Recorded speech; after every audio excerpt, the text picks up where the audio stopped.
తండ్రి కుమార పరిశుద్ధాత్మకు మహిమ కలుగునుగాక. ఈనాటి జీవవాక్యం. అడుగుడు, మీ సంతోషము పరిపూర్ణమగునట్లు మీరు పొందెదరు. యోహాను శుభవార్త 16వ అధ్యాయము 24వ వచనము.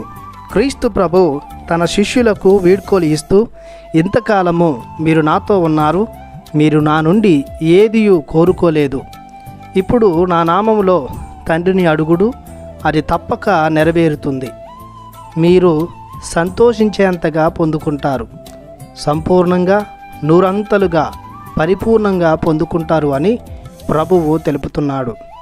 తన శిష్యులకు సంపూర్ణ ఆనందం కలిగేది తమ గురువైన క్రీస్తుతో పాటు పరలోకములో తండ్రి కుడి ప్రక్కన చేరినప్పుడు, తమ గురువుతో సహవాసం కలిగి జీవించినప్పుడు, తమ గురువును గూర్చి పరిపూర్ణ జ్ఞానం వారు పొందుకున్నప్పుడు, తన శిష్యరికాన్ని పొందుకున్న ప్రతి ఒక్కరూ క్రీస్తు వసగు పరిపూర్ణ సంతోషానికి అర్హులవుతారు. ఈ లోకములో ఎక్కడా మనకు ఈ సంపూర్ణ సంతోషం దొరకదు.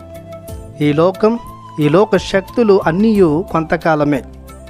ఈ లోకము నుండి బయలుదేరే ఆనందాలు, ఆశలు కూడా తాత్కాలికంగానే ఉంటాయి.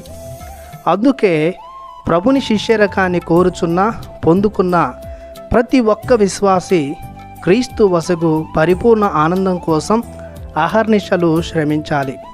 అనగా క్రీస్తుకు ప్రీతిని కలిగించే జీవితాన్ని, క్రీస్తుకు మహిమను చేకూర్చే భక్తి కృత్యాలను తప్పక నెరవేర్చాలి, జీవించాలి.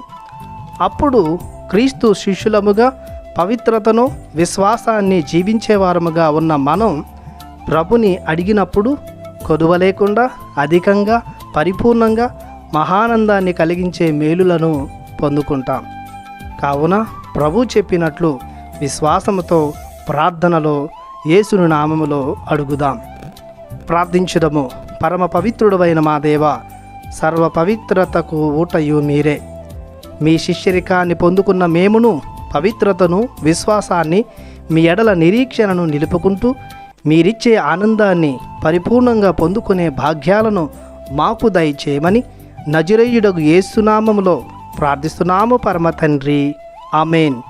దేవుడు మిమ్ము దీవించునుగాక. ఆమెన్.